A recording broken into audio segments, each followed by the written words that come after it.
Olá, nesta edição da TV Espaço Homem, nós trazemos uma mulher muito importante para conversar com os homens hoje. E nós, mulheres, estamos todas muito interessadas também. Gente, sabe quem que nós vamos conversar hoje? E que vamos aprender muito. É a entrevista com a professora doutora Raquel Bugnoli. Ela é advogada, professora do curso de Direito na Faculdade Anhanguera de Sertãozinho, comunicadora, tem programa de TV, gente, é diretora da OAB de São Paulo, na subseção de Sertãozinho, Pontal, Barrinha e Dumont. Bom, são regiões que depois ela vai explicar para nós também, né? Assim a gente já sabe também um pouco mais da nossa área regional aqui de São Paulo, né, gente? Então agora ela está lá tão longe, a gente aqui via Skype, a internet colaborando. Então nós vamos trazer para vocês os nossos cumprimentos aí, né, extensivos à doutora e ao mesmo tempo os cumprimentos dela para vocês todas, tá bem? Muito obrigada, doutora, muito honrada com essa possibilidade, né? E um compromisso muito grande, porque quem a indicou para mim é assim de alta relevância. E deixo aqui então a senhora para fazer os cumprimentos aos nossos homens, e as mulheres sempre dão uma espiadinha, pode ter certeza disso. Olá, Elizabeth Mariano, muito obrigada pelo convite para participar dessa entrevista. Eu quero aproveitar a oportunidade para fazer um agradecimento especial aos internautas e ouvintes que estão nos acompanhando e nos prestigiando. Muito obrigada a todos. Ok. Doutora, para quem não sabe, né, assim, um pouquinho de resumo da sua, digamos assim, atuação. Eu sei que é no campo de ética, que é mais. Quer resumir um pouquinho para o pessoal entender mais essa sua especialização? Claro, eu sou Raquel Bugnoli, advogada, fundadora do escritório Raquel Bugnoli Advocacia em Sertãozinho, São Paulo, que atua em múltiplas áreas do direito, com ênfase no direito administrativo, constitucional, condominial, civil, imobiliário, notarial e registral. Eu sou bacharel em Direito pela Universidade Estadual de Londrina, no Paraná, e pós-graduado em Direito Administrativo, Notarial e Registral e Direito Processual Civil pela Uniderp.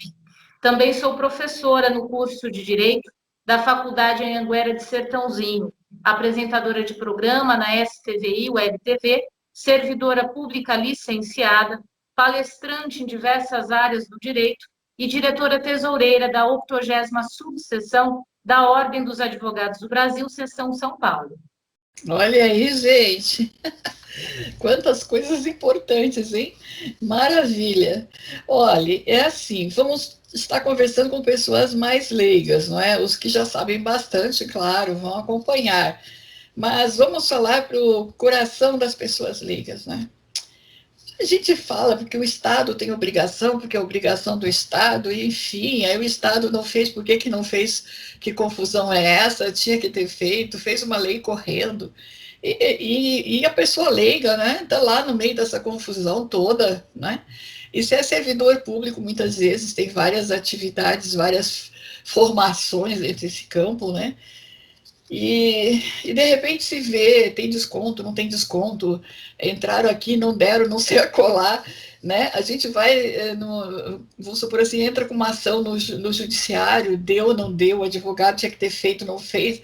Gente, para um pouco, vamos pensar com a cabeça de nós leigos aqui, de nós leigas, né? Nós não estamos entendendo mais nada, então acho que aí o seu compromisso é muito grande conosco, né? Para dizer para nós o que é especificamente o que abrange esse direito constitucional com referência às obrigações do Estado. Isso aí que é o direito público, como que é? Dá um corte para nós aqui para a gente entender um pouquinho mais, tá bom? Tá certo. Os direitos e garantias fundamentais dos brasileiros, das brasileiras, podem ser divididos basicamente em três grupos: os direitos e deveres individuais e coletivos, os direitos sociais e os direitos políticos. Direitos e deveres individuais e coletivos estão, em sua maior parte, no artigo 5º da Constituição Federal, que destaca que todos somos iguais perante a lei, Além disso, esse artigo garante o direito à vida, à liberdade, igualdade, segurança, propriedade e outros direitos, todos considerados como fundamentais. Os direitos sociais, Elizabeth, estão prescritos no artigo 6º da Constituição, que prescreve, então, os direitos à educação, à saúde, à alimentação, moradia, trabalho, transporte, segurança, lazer, previdência social, proteção à maternidade, infância, assistência aos desamparados. E os direitos políticos encontram-se nos artigos 14, 15 e 16, também da nossa Constituição, e garantem basicamente ao cidadão o direito ao voto direto, secreto, com valor igual para todos, o direito de ser candidato também nas eleições. Ocorre que, para exercer esses direitos, o cidadão necessita de ações do Estado, que o faz por meio da prestação de serviços públicos. E aqui costumo destacar a importância da ética e do respeito mútuo, ou seja, do Estado na prestação do serviço, quanto à população usuária do serviço público. A ética é fundamental nas relações interpessoais. Certo. Então, vamos agora explicar um pouco mais, digamos assim. Estamos pensando num balcão de atendimento, tá? De uma secretaria, de uma repartição pública. E como é que assim, que deveria ser esse atendimento ético? Eu gosto muito da definição de ética do professor Mário Sérgio Cortella, né? Ele traz que ética é o conjunto de valores e princípios que nós usamos para responder a 3 grandes questões da vida. Quero, devo e posso. Então, nem tudo que eu quero eu posso, nem tudo que eu posso eu devo, e nem tudo que eu devo eu quero. Você tem paz de espírito, como diz o professor, quando aquilo que você quer é ao mesmo tempo que você pode e o que você deve. Então, ética é uma palavra de origem grega que significa propriedade do caráter. Quando falamos de ética profissional, estamos tratando, então, do conjunto de normas que formam a consciência do profissional e representam imperativos da sua conduta. Então, quando a gente pensa lá no balcão de atendimento, ser ético é agir dentro dos padrões convencionais, é proceder bem, é não prejudicar o próximo. Ser ético é cumprir os valores estabelecidos pela sociedade em que se vive. É importante destacar que cada profissão tem o seu próprio código de ética. No entanto, há elementos da ética profissional que são universais e, por isso, aplicáveis a qualquer atividade profissional. Quais seriam esses? A honestidade, responsabilidade, competência. Os servidores públicos possuem vínculo empregatício com órgãos e entidades governamentais e dentro do setor público. Todas as atividades do governo afetam a vida de um país, a vida do cidadão. Por isso é necessário que os servidores também apliquem os valores éticos para que os cidadãos possam acreditar na eficiência dos serviços públicos prestados. Ok, olha, mas está maravilhoso, eu estou entendendo bem, acredito que as pessoas também, né? Muito bem, agora eu vou fazer o seguinte, a pessoa chegou no balcão, como a senhora disse, e se sentiu humilhada, não deram o atendimento necessário, não explicaram, mandaram para outro departamento, aquele mandou para outro, enfim, né? Além de outras coisas, às vezes, mais graves que normalmente podem estar acontecendo. E aí nós vamos entrar num dilema, né?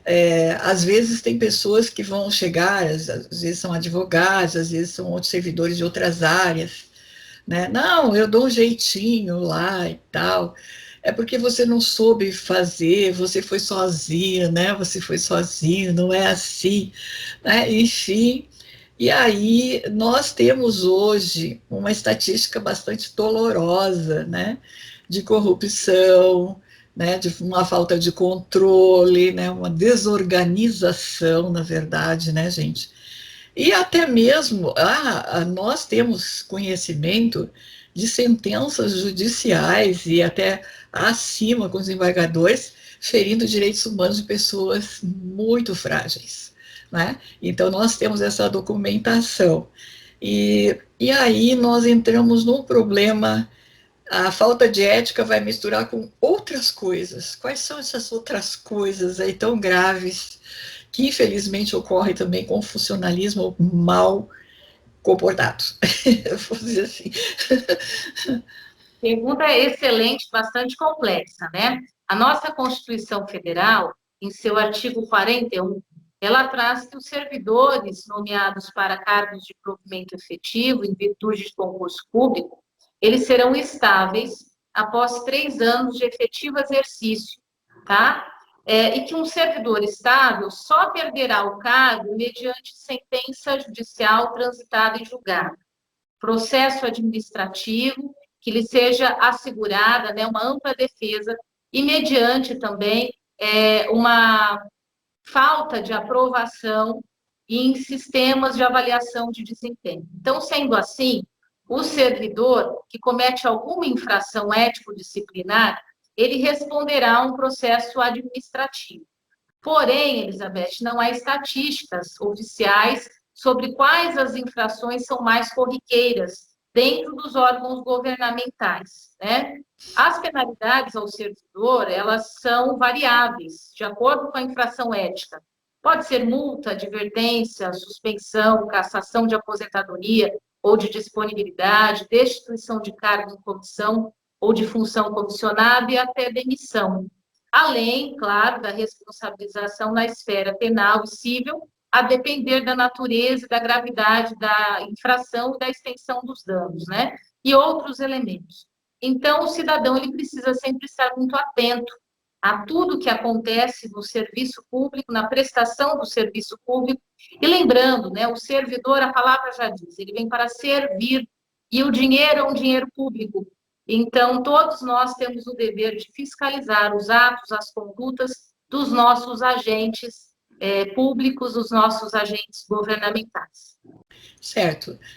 Embora eu não tenha colocado aqui, mas existe a palavra dissídia, né? Que tanto é aplicado na vida, digamos assim, de trabalhador da vida privada, quanto também da área pública, né? E muitas vezes, principalmente pessoas com mais idade ou com menos formação, digamos assim, de conhecimentos, né? Não tem condições de pagar um advogado, é uma história para conseguir uma advocacia gratuita, enfim, né? Nossa, eu já vi coisas aqui que fico impressionada o que exigem da pessoa, quando que na verdade é um direito dela. Ela está dizendo, eu não tenho dinheiro para pagar advogado, isso é o mais importante, né? Que eu acho que daí começou o grande problema, né? Mas o que acontece? A gente vê que não sei se vai ser a ética, se vai ser o que exatamente aí que a senhora vai colocar, se é a dissídia do funcionário, né? Mas o que acontece? É um jogo de empurra, literalmente. Vai para lá, vai para cá, não, não posso. Só se aquele lá decidir, enfim, o tempo passa.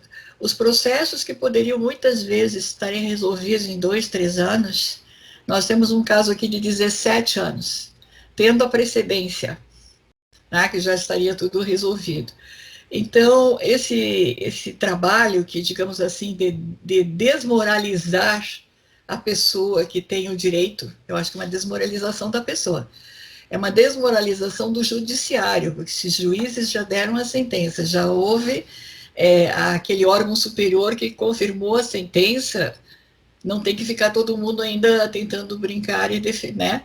E muitas vezes, se aconteceu, nós temos um caso aqui, se juntaram várias entidades de algum lugar X e foram até o STF tentar derrubar a sentença. Isso é uma coisa incrível, né? E 3 vezes eles perderam por unanimidade e repercussão geral. Né? Então, aí eu não sei explicar para alguém, e gostaria que a senhora explicasse para nós, né, quantos casos não deve ter igual? Né? A gente não sabe, a gente sabe de um. Isso dissídia, isso é corrupção, isso é obstrução da justiça, é crime em grupo, não é crime? Que situação esdrúxula é essa? Isso acontece muito, né? Não dá para entender. É bastante interessante essa pergunta, bastante complexa também, né? Porque cada caso é um caso, a gente tem que estudar com muita profundidade. Às vezes as pessoas me pedem um parecer sobre alguma notícia jornalística, e eu sempre peço para fazer análise do processo na íntegra. Uhum. A gente não correr o risco de repente, ser injusta e cometer o mesmo erro que já vem acontecendo, né? Mas eu Uhum. acho importante que você colocou sobre a desídia, porque a estabilidade no emprego é o sonho de muitos trabalhadores que batalham por uma vaga no serviço público.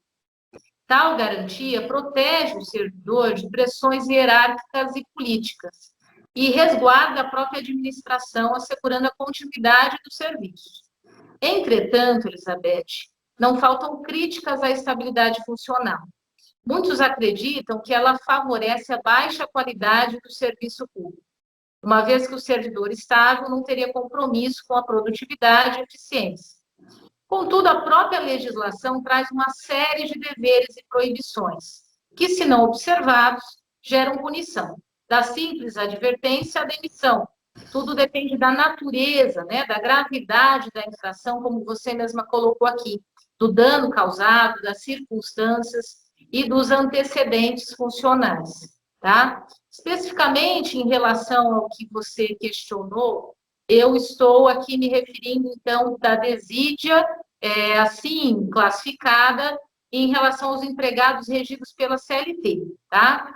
Age com desídia o empregado que, no curso do contrato de trabalho, adota atos e comportamentos que prejudicam a empresa e demonstram o interesse do empregado pelas suas funções, né?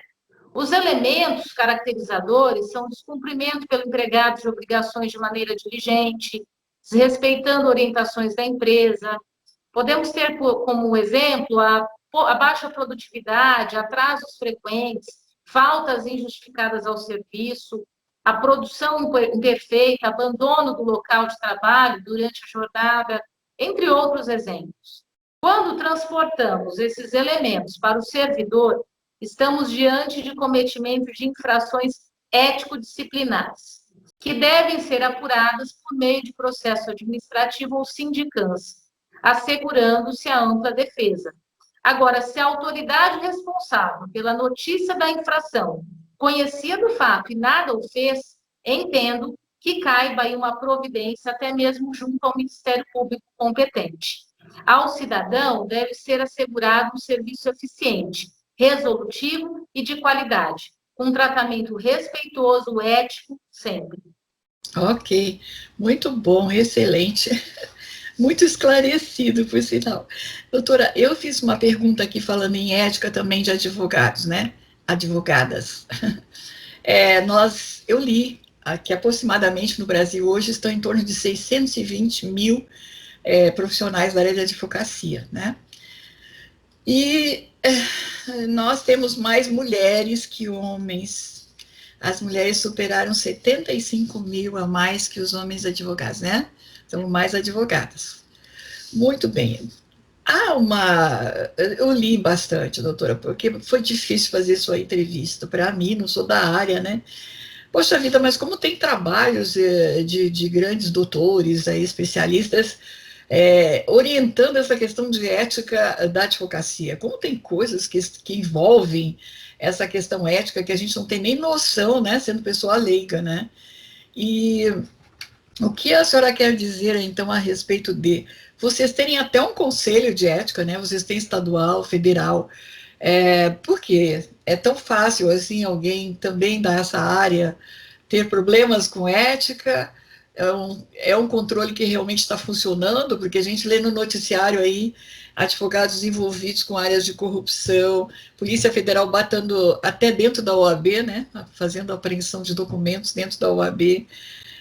A gente está do lado de fora e a gente está lendo e não está compreendendo bem, né? A senhora está dando uma aula para nós, o que é isso aqui? O que a gente tem que entender sobre esse fenômeno aí, né?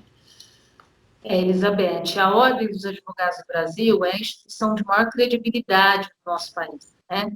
Ela é muito rigorosa com os seus inscritos. Atualmente, há quase 1.300.000 advogados, na verdade, no Brasil, né? Que após o resultado do último exame de ordem, tem a sua maioria composta por advogadas. E aqui eu quero chamar a atenção, Elizabeth, para um fato histórico. A maior seccional do Brasil, que é a OAB São Paulo, presidida pelo Dr. Caio Augusto Silva dos Santos, por quem eu nutro apreço e distinta consideração, pela primeira vez, desde sua criação em 1932, confeccionou a carteira profissional da advocacia com a flexão de gênero. Ou seja, a advogada, que antes recebia a carteira do advogado, hoje recebe a sua carteira com a flexão do substantivo feminino. Então, ela recebe a carteira da advogada. Essa pequena ação traz um valor simbólico de respeito à equidade sem precedentes na OAB. E por isso, questão aqui de fazer essa observação. Em relação aos processos éticos na advocacia, apesar do grande número de profissionais, os tribunais e as comissões de ética possuem diversas especialidades e instâncias que possibilitam, por meio de um incessante trabalho, apurar com rigor possíveis violações profissionais. Não há dados estatísticos oficiais para que eu possa aqui embasar a minha resposta sobre as principais queixas contra a advocacia no Brasil. Pois esses processos, Elizabeth, os processos ético-disciplinares, eles são sigilosos por uma disposição legal. Pois é, então aí eu estou me baseando no que eu estou lendo, né? Então tem mais uma outra informação que até passei os links, né? Eu costumo passar os links para as pessoas que estamos entrevistando para mostrar de onde é a perguntinha, né? Porque senão vai dizer se Elizabeth está delirando, mas não, está na mídia, né? Então, com referência a essa matéria da violação de ética, tem um trabalho muito interessante, né? Até ele é um palestrante, me parece, da OAB, aonde ele lista essas principais falhas dos colegas, ele diz, né, desvios e falhas dos colegas. Dá para falar ou a gente não deve falar? Existem processos dessa natureza, eles possuem um impacto significativo, né, na vida e no nome da advogada e do advogado. E as consequências de uma condenação, elas são muito graves, né? A Lei 8.906, de 4 de julho de 94, que dispõe sobre o Estatuto da Advocacia, a Ordem dos Advogados do Brasil, ela traz diversas normas de conduta que o profissional deve observar no exercício da advocacia. No momento em que o advogado recebem seus documentos profissionais, eles prestam o seguinte compromisso. Eu vou pedir permissão aqui para fazer a leitura, tá? Prometo exercer a advocacia com dignidade e independência, observar a ética, os deveres e prerrogativas profissionais e defender a Constituição, a ordem jurídica do Estado democrático, os direitos humanos, a justiça social, a boa aplicação das leis, a rápida administração da justiça e o aperfeiçoamento da cultura e das instituições jurídicas. Assim, de forma resumida, o advogado e a advogada não podem atuar de forma contraditória às normas que regem a advocacia. O objetivo do procedimento ético-disciplinar no âmbito da OAB é a apuração e aplicação de sanções em razão da prática de infrações. E aqui eu vou elencar algumas que estão lá no Estatuto, né? Por exemplo, exercer a profissão quando impedido de fazê-la, violar sem justa causa o sigilo profissional, abandonar a causa sem justo motivo ou antes de decorridos 10 dias da comunicação da renúncia, solicitar ou receber do cliente qualquer importância para aplicação ilícita ou desonesta, fazer falsa prova de qualquer dos requisitos para inscrição na OAB e tantas outras previstas em lei. As sanções disciplinares para o advogado e para a advogada consistem em censura, suspensão, exclusão e multa. Certo. Eu vou fazer a outra pergunta agora, inclusive com experiência minha, pessoal, de ter a ajuda do Ministério Público Federal, tá?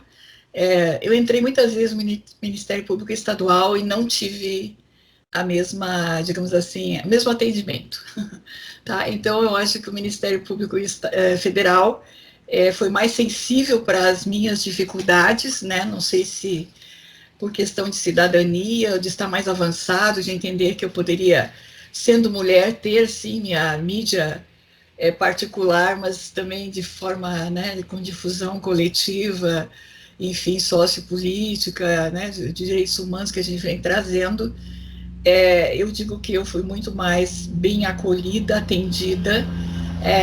Eles, inclusive, fizeram um movimento grande com as câmaras em Brasília para interromper, né, o uso e o abuso do meu direito autoral e marcaram no país inteiro que todos os grandes grupos, e alguns muitos corruptos até hoje sendo noticiados aí pela corrupção, ainda sendo investigados, e alguns partidos políticos, inclusive, usaram também. Enfim, foi um escândalo mundial tão grande que eu ganhei 2 bolsas pela Organização Mundial da Propriedade Intelectual da ONU, né, e sou formada, e eu agradeço a esculhambação, porque hoje eu sou acadêmica em 2 áreas internacionais, né? Então, eu sou especialista em direito intelectual, né, e o direito autoral e os conexos. Então, isso me vale muitas vezes me queixar e eles trazerem, então, a Polícia Internacional para investigar o que está acontecendo com esta acadêmica aqui, certo? Então, por que eu lhe digo isso? Porque foi muito interessante. Todas as vezes que eu acolhida pelo Ministério Público Federal, eles também fizeram cassação de advocacia, levaram para o Conselho de Ética da OAB, não é? E teve pessoas que tiveram punições lá e perderam sua carteira. Eu não sei nem explicar como é isso, porque decididamente não sou especialista, né? Também não entendi, mas eles são muito queridos, estão sempre à disposição, né? E em contrapartida, em termos do Ministério do Estado de São Paulo, eu tive inclusive isso foi encaminhado para a Polícia Federal, inclusive, não sei o que vão fazer com isso, que um promotor me disse coisas horríveis, escritas, entendeu? Como se eu não tenho moral para estar pedindo, solicitando alguma coisa. Então, estou dizendo aqui com provas e tendo o Ministério Público Federal com as provas, né? Então, quando a gente é uma pessoa simples, né, e a gente não tem uma mala de dinheiro, assim, um status, alguma coisa, vamos dizer assim, tá uma pessoa do povo, né, que é bom ser pessoa do povo, viu? Então, é difícil a pessoa fazer um registro desses, chegar lá na OAB, por exemplo, como a senhora está dizendo, ocorreu isso e tal, sabe? Então, eu tive coisas muito graves com a advocacia de não ser atendida, inclusive. A pessoa olhar para a gente e dizer coisas, né? Como que você vai fazer? Vai gravar, vai chegar na OAB e vai dizer, o cara fez isso? Não dá, né? Então, aqui, eu acho assim, estou falando o meu depoimento, doutora, diante da senhora, que é uma grande expert, veio muito bem recomendada pela sua ética, assim, a pessoa que lhe recomendou, nossa, depois quer se chamar uma deusa, né? Entendeu? Então, eu digo assim, veja a limitação nossa, eu estou colocando aqui gênero. Nós, mulheres, então, estamos pior nessa história toda, entendeu? Porque quem confia no que a mulher está dizendo é fofoca, é isso. Tem relações espúrias com o advogado. Até hoje eu quero saber o que um promotor quer dizer com isso. Eu não sei. Você compreende? Então, tem umas coisas assim que a gente percebe. A discriminação de gênero, há pouco a senhora falou em relação aos advogados, a senhora não faz ideia o que acontece com uma mulher quando vai buscar, entre aspas, quando alguém grita para ela, vai procurar seus direitos, e a mulher então sai, coitadinha, procurando um jeito de buscar os seus direitos, tá? Então, essa violação, que também fere, desde a Constituição, todos os tratados e convenções, né? E também a Lei Maria da Penha, porque ela ratificou todos os outros anteriores, me corrija se eu estiver errado, né? Poxa vida, está incluso o atendimento das autoridades, polícia, sem analisar se a pessoa é rica, pobre, mentindo, não sei o que, a obrigação dela da queixa é investigar, ou estou errado. Chegou na área do judiciário, do Ministério Público, quer seja numa defensoria pública, defensoria da União, seja onde for, ela chegou lá e disse, olha, está me acontecendo isso, ela está apavorada, a pessoa é mais forte, ameaçou, seja o que for. Veja a situação. Nós estamos novamente falando do quê? De que a pessoa não está tendo atendimento à justiça que está garantido lá em cima, no início da Constituição. Agora, está garantido nos estatutos, digamos, administrativos, como a senhora está falando, os estatutos, né, da pessoa concursada. É uma situação muito complicada, doutora. Nós não temos, fala, tem delegacia da mulher. Chega lá, não, aqui só funciona se o marido bateu na mulher. Então, como o marido não bateu na mulher, não tem atendimento. É uma coisa muito engraçada, viu, doutora? Tudo documentado, isso aqui é incrível. É o que é isso? Elizabeth, eu fico até triste, né, diante dessa situação, mas até por ser mulher, eu sei exatamente o que você narrou. Eu conheço exatamente, né? Eu falo que as nossas dificuldades, elas são diferentes, são maiores. E aqui não é uma questão de um discurso sexista, não. Aqui é uma questão de realidade, a igualdade material, a igualdade real, a equidade, ela está muito distante ainda, né? Então, nós temos a equidade formal, está lá na Constituição, todos somos iguais, não tem distinção entre homens e mulheres, mas a gente sabe que nós, mulheres, temos que batalhar mais, cada vez mais, para ocupar os nossos espaços. Isso basta a gente também olhar para os espaços de poder. Então, se nós avaliarmos, salvo engano, 45% das famílias brasileiras são sustentadas por mulheres. Mas quantos por cento que as mulheres ocupam dos cargos de chefia, de comando? Olha a participação feminina, por exemplo, na política. Então, isso tudo é realmente um débito histórico. Isso, para ser revertido, ele precisa de uma política pública afirmativa. Dentro da Ordem dos Advogados do Brasil, isso já vem ocorrendo. Então, já existem cotas sendo aí resguardadas para a participação da mulher na política de ordem, né? E as pessoas às vezes imaginam que essa política ela é remunerada, mas todo o trabalho da Ordem dos Advogados do Brasil é gratuito. Então, toda a diretoria, seja da seccional, seja os conselheiros federais, estaduais, as subseções, os diretores das subseções, são todos voluntários. E a gente verifica essa dificuldade. É a questão de espaço de fala, né? De realmente ter ali um poder de decisório, de opinar. Então, isso tudo, Elizabeth, é muito bom ser levantado.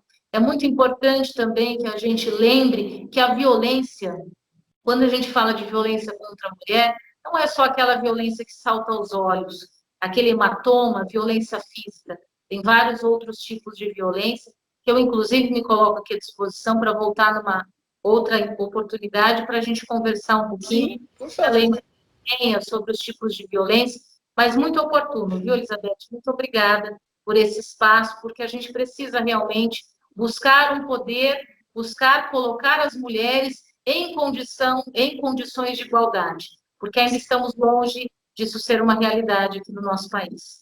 Não, eu estou fora até do nosso roteiro, mas que me ocorreu na hora, né? Porque está falando um negócio aqui com relação à punição ao advogado. E eu sei que tem gente que me interpretou mal, entende? Achou que eu fui fazer fofoca do indivíduo. Eu nem falei nada de advocacia, tá certo? Eu simplesmente cheguei e disse assim: está me acontecendo tal fato. Mas a acolhida foi perfeita, conversaram comigo, foi, tá, a senhora trazer esse papelzinho, a senhora não sei o quê, sabe, com o atendimento da forma que eu poderia entender e colaborar. E eles foram fazer a investigação. Eu acho que isso é muito importante relatar, que a gente tem que saber, todas nós mulheres, que podemos contar com o Ministério Público Federal, inclusive. Né? Porque tem uma acolhida. Dali eles fizeram tudo e caçaram os advogados, inclusive uma advogada. Né? Então, eu estou falando exatamente da questão de ética. Eu não sei o que era aquela ética naquela hora que eles procuravam, e se aquela advogada que eu acreditava nela estava fazendo algo errado. Vê que interessante, né? A gente não tem noção como que a pessoa está fazendo. Ela tem que ser noticiada de alguma forma. Então, o cidadão, por exemplo, diante de uma situação conflituosa com o advogado, se ele entendeu que houve algum tipo de dano, né, que o colega, que o profissional causou algum dano a ele pode e deve, sim, procurar a Ordem dos Advogados do Brasil, pode procurar o Ministério Público, mas o órgão, na verdade, responsável para apuração e para penalização desse colega, caso seja comprovada a conduta, é a Ordem dos Advogados do Brasil, né? Então, ele chega e ele faz essa representação. Pode ser ele, pode ser por meio de outro advogado, qualquer pessoa pode fazer essa representação, tá? Então, basta que tenha maioridade, que esteja em plena capacidade civil E aí, esses atos, eles vão ter que ser apurados. Aqui, por exemplo, na nossa subseção, a gente sempre preza também por uma tentativa de conciliação, onde nós chamamos esse colega que está sendo representado para que ele também possa expor o que aconteceu na frente, até mesmo de quem o representou, para evitar aí aquelas conversas, um fala A, o outro fala B, e a gente está tendo bastante resolutividade, estamos colhendo resultados bastante produtivos com isso. Mas é importante que a população não se cale. Isso nós estamos hoje tratando no âmbito da advocacia. Mas infrações, gente, acontecem em qualquer profissão. Sim, sim. Eu tenho orgulho de ser advogado, de pertencer à Ordem dos Advogados do Brasil, porque eu acredito nessa instituição. E eu sei que é uma instituição que vai apurar com rigor. Mas em todas as profissões isso pode acontecer. Então, a gente não pode deixar que esses fatos fiquem apagados, fiquem omissos, né, sejam excluídos, escondidos. É importante, sim, noticiá-los.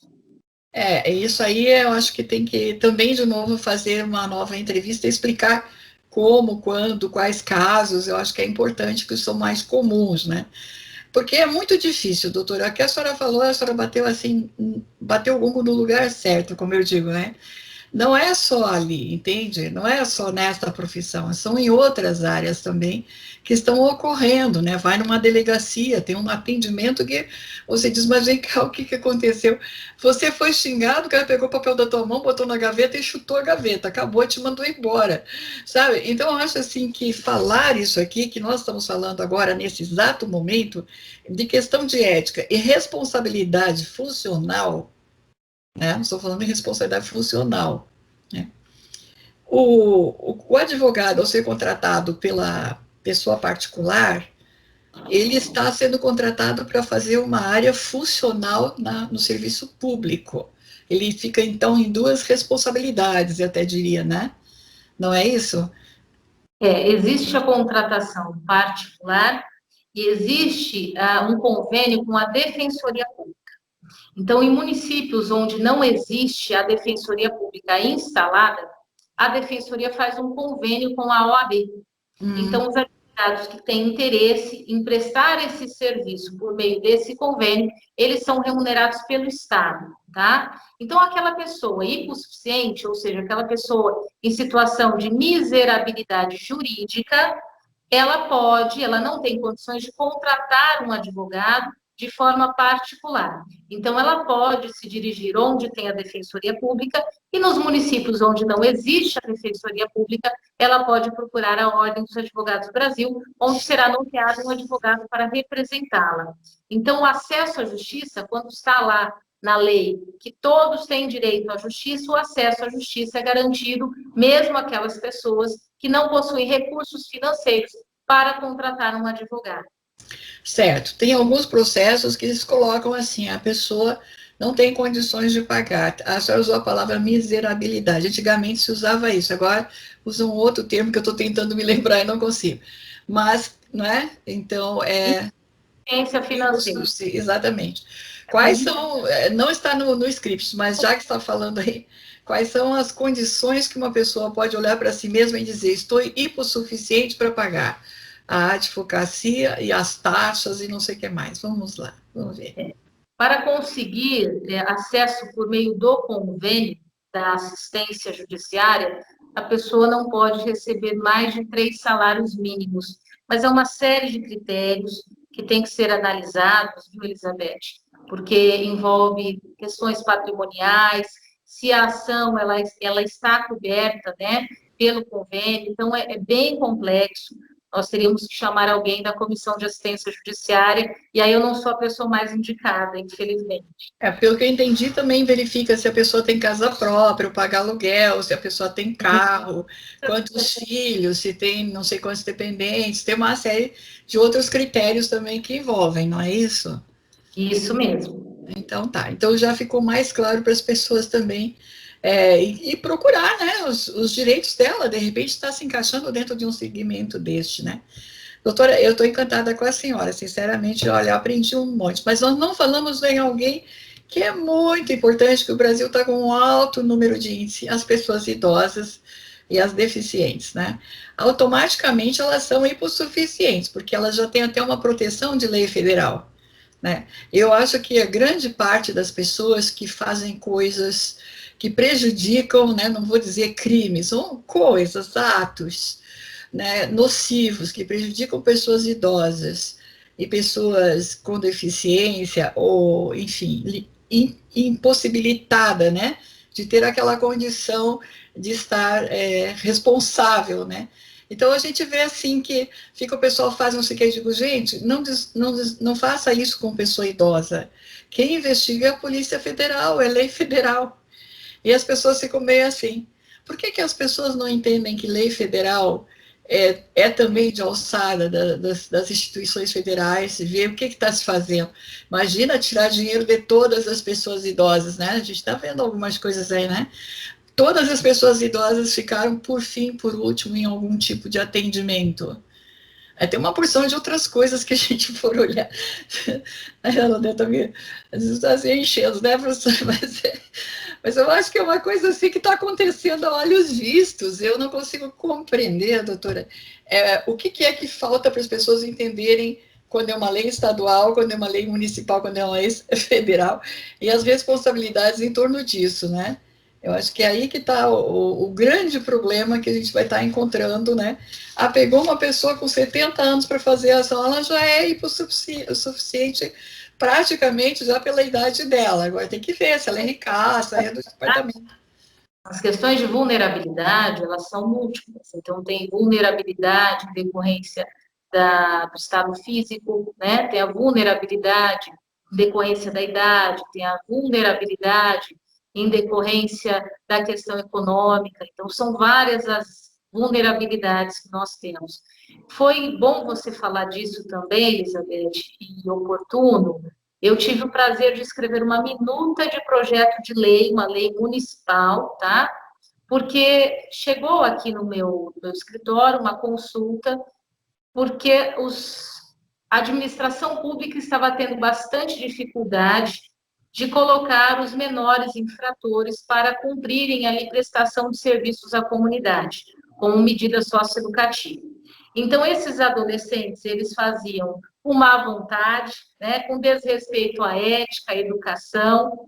Os munícipes também não se sentiam bem atendidos e, enfim, não conseguiam a ressocialização, que era o objetivo principal desses menores. Diante disso, eu escrevi uma minuta de um projeto de lei para que esses adolescentes prestassem os serviços à comunidade no centro comunitário, nos centros de convivência dos idosos. Por quê? Eu peguei o que esses adolescentes mais gostam de fazer e mais dominam, que são as redes sociais, essas questões mais tecnológicas, e coloquei para que eles ensinassem, facilitassem o aprendizado daqueles que têm mais dificuldade, que no caso são os idosos. Eu casei essas duas coisas. Esses menores, eles tiveram um vínculo familiar, eles tiveram um vínculo afetivo resgatado. O índice de criminalidade, né, desses menores foi mínimo. Então, assim, a gente conseguiu realmente resgatá-los por meio de uma medida socioeducativa. Então, veja só a importância, Elizabeth, da gente sentar, estudar a questão, uma questão pontual, e olha o quanto a gente pode fazer. Isso não é porque sou eu, a Raquel Bugnoli, né, que é advogada, que é professora, isso cada um na sua competência, no que sabe. Você hoje aqui, olha o quanto a amplitude, né, de assuntos que nós tratamos aqui, o quanto você está levando informação com responsabilidade, com seriedade para quem nos assiste. Então, assim, isso é muito importante. Quando a gente se coloca no lugar do outro, quando a gente quer para o outro aquilo que queremos para a gente também, para nós mesmos, isso é muito importante. Com certeza, cada um de nós pode e deve fazer a diferença. Então, eu acho que olhar para o país como está hoje, ver aí esse tanto de corrupção, essas notícias todos os dias, é desvio de recurso, é má atendimento, é fila, são serviços essenciais que não estão sendo prestados, é gente morrendo, é a vacina que não chega, é a pandemia levando milhares e milhares de mortos. são mais de 500 mil famílias enlutadas. Então, assim, é triste a gente ver isso. E a gente tem dois caminhos. Ou a gente se conforma, ou a gente continua sendo resiliente, ou a gente continua perseverando, né? Ou a gente continua acreditando que se cada um fizer a sua parte, nós podemos ter um país melhor. Nossa, que lindo, eu adorei. Mas que coisa impressionante esse seu projeto aí, nossa, é a solução do país, eu diria. Não é que sabedoria, olha, foi muito iluminada, parabéns mesmo, sensacional, juntou o útil ao necessário, né, como eu digo, e como a senhora disse, quer dizer, o idoso sempre vai ser acolhedor, né, vai ser grato, quer dizer, vai ter aquele relacionamento de vovô, de vovó, né, e que essas crianças talvez estejam precisando um pouco desse carinho, né. Extraordinário, nota 1000, assim, por segundos. Parabéns, doutora.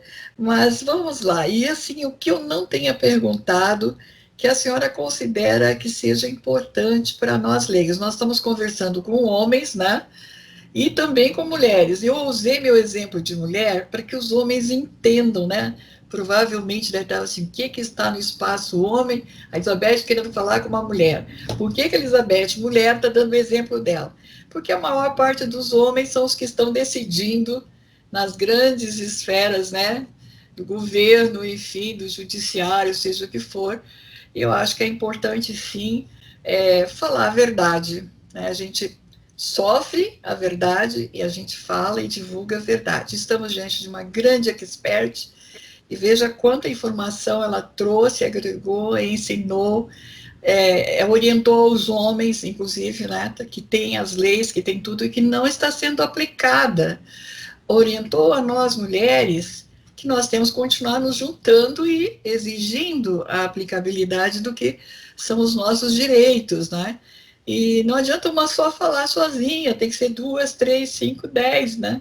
Então, ainda é difícil assim mesmo, né, doutora? Mas o que eu não perguntei, que a senhora gostaria ainda dentro do tema, para depois eu perguntar mais sobre os seus livros. Primeiramente, eu também quero agradecer aos homens que nos assistem, né? Às mulheres, aos homens, e a importância dos homens para abrir portas. Os homens têm um papel fundamental, não basta apenas a união das mulheres. Os homens têm um papel fundamental para que as mulheres, de fato, alcancem a tão sonhada, tão desejada e a tão necessária equidade de gênero, né? Então, meus cumprimentos aqui, meus agradecimentos também a todos os homens que estão nos acompanhando, né? É. Elizabeth, eu costumo dizer aos meus alunos que, diante de uma situação duvidosa, estranha ao cotidiano, nós devemos sempre tentar nos colocar no lugar do outro. E se assim não conseguirmos a resposta sobre o que devemos fazer, então não façamos. Porque ser ético é uma questão de escolha, é uma questão de caráter, independentemente de qual profissão, de qual local da prestação de trabalho. Por ser ético, né, exigir transparência, responsabilidade, idoneidade, probidade, estando ou não sob a fiscalização de outra pessoa. Uhum. Portanto, mensagem final, eu deixo aqui um pedido. Sejamos éticos por um país melhor. Sim, é a base, né, doutora? Parabéns, é isso mesmo. Nossa, foi uma aula magna, hein? Agora, antes de encerrar, doutora, assim, quer falar sobre palestra, livros, enfim, o que a senhora quer divulgar para nós aí que seja para continuidade, né? Talvez outras pessoas vão querer também conversar com a senhora, né, saber mais, ler seus livros, né? Fique à vontade. Elizabeth, em acompanhar o meu trabalho, pode visitar o meu site, raquelbunholiadvocacia.com, tá? Lá vai conter artigos, palestras inclusive sobre o Sistema Único de Saúde, a Lei Maria da Penha tem lá também, e muito mais. Eu também faço publicações informativas e de interesse geral no Facebook, Instagram. Basta pesquisar por doutora Raquel Bunholi, que estará tudo lá, viu? Muitíssimo obrigada pelo seu espaço. Imagina.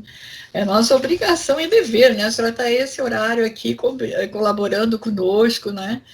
e estou muito encantada, aprendi bastante, me senti encorajada de falar casos assim, que né, pode parecer estranho, mas talvez não seja só comigo, talvez esteja acontecendo com milhares de outras, e que nesta hora disseram assim, puxa vida, eu também aconteceu isso comigo, não é? E o que, que eu posso fazer? Então, tá aí um caminho, né? Tá aí uma professora doutora aí totalmente especializada, e sim, deixamos em aberto novas oportunidades. A senhora disse que tem outros temas que poderíamos estar continuando, podemos dividir, né, aquilo que é mais que de incentivo às mulheres para que elas se mobilizem, se movimentem, né? E infelizmente eu acho que com essa transição que nós tivemos agora de governos e essas notícias também tão grandes, né, com relação à corrupção e tal, uma coisa que desanima as pessoas. E como a senhora disse, veio a pandemia, veio o luto, veio a miséria, né? As pessoas estão sem emprego. Poxa vida, deve ser humilhante ter que entrar numa fila para receber um vale de refeição, como é que se diz assim, uma cesta de alimentos, né? Enfim, e a pessoa é trabalhadora, é correta, ter ver seus filhos ali, eu acho assim que a gente tem que ter essa espécie de empatia social, entendeu? Com as pessoas neste momento, nessa fase horrível, que está, desculpe as autoridades, mas nós estamos numa desgovernança, certo? E digo isto porque sou formada na ADESG, as minhas 3.650 horas devem ser respeitadas. Não é? Então, eu acho que nós estamos, sim, precisando de que seja realizado diariamente o que está pregoado no curso, né? Porque eu acho que está assim num momento de calamidade pública e uma incerteza. Ninguém tem certeza daqui a 2 meses, entende? E isso aí eu acho que é um grande dano psíquico a todas as pessoas. Independente dela estar formada, ser professora, doutora, ser professor, doutor, ou ser um empresário, ser uma pessoa ricaça, não sabe o que vai acontecer daqui a 2 meses. E isso é muito grave. Né? Então, eu falo aqui nesse momento, pedindo essa licença à senhora, chamando a atenção, porque são homens os que comandam o país, não é? E nós estamos falando como profissionais, nós estamos falando aqui como duas pessoas que também estão na área de ensino, né? Eu também sou mestra, tenho vários pós-graduação, quer dizer, eu estou vendo o que está acontecendo, né? E a senhora já está na atuação mais jovem. Eu estou muito feliz de vê-la tão jovem assim e tão sábia. Quem nos apresentou disse que eu ia realmente querer muitas, muitas horas de trabalho com a senhora aí, informando a gente, porque a senhora era sensacional. Ele disse, você vai adorar. E foi realmente. Foi uma aula, doutora, foi um aprendizado muito grande, foi uma honra. E deixo assim as suas despedidas e a gente vai estar encerrando aqui com aquela coisinha assim, queria mais, né? Tipo assim, aquele docinho, né? A gente queria mais um pouquinho, mas tudo bem, fica para a próxima. A honra é toda minha, Elizabeth. Eu agradeço mais uma vez a todos que nos acompanham, a você, a sua equipe, muitíssimo obrigada. Então tá, gente, assim, ó, agradecendo a ela a mim, nós estamos agora agradecendo a todos vocês. Homens, vocês são tão unidos para uma porção de coisas, a gente até admira muito vocês. Mas vamos pegar essa pauta aqui, vamos conversar sobre isso aqui também. Vocês não acham que é importante? Nós duas mulheres aqui mostrando toda essa situação, que vergonha, gente, é noticiário daqui, é noticiário dali. Onde é que estão os movimentos, eu diria assim também, humanitários e comunitários dos homens, que estão vendo toda essa situação, né? Saiu o dinheiro daqui, não voltou, o dinheiro foi para não sei onde, e as pessoas passando necessidades, né? Vamos lá, vamos nos juntar, vamos fazer alguma coisa. Juntem com mulheres assim corajosas, que nem nós duas, pronto. Tá cheio de mulher corajosa. Ai, ai, um grande abraço, gente querida, tá? Levamos aqui com bom humor para um assunto tão sério e difícil de abordar, né? Mas que vocês aprenderam e nós também, foi maravilhoso, tá? Um grande abraço, até a próxima edição da nossa TV Espaço Homem.